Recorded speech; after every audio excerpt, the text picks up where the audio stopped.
د بي پیلوټه الوتکو د ګزمو زیاتوالی، مجاهد امریکا د افغانستان هوایي حریم نقضوي. سلام، وخت مو پخیر. پام وکړئ د نن ورځې تازه او مهم خبر ته. د طالبانو ویاند ذبیح الله مجاهد یو ځل بیا په یو شمېر ولایتونو کې د امریکایي بې پیلوټه الوتکو ګزمې تایید کړي دي او ادعا کوي چې امریکا په دې اقداماتو افغانستان هوایي حریم نقضوي.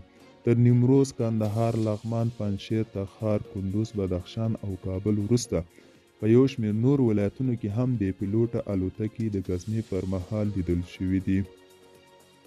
دا په داسې حال کې ده چې پاکستاني پخواني چارواکي جان اڅکزی ادعا کوي چې طالبان کندهار کې امریکا ته د بې پیلوټه الوتکو اډه ورکړې، خو ښاغلی مجاهد وایي د امریکا باید دغه سرغړونې سمدستي ودروي.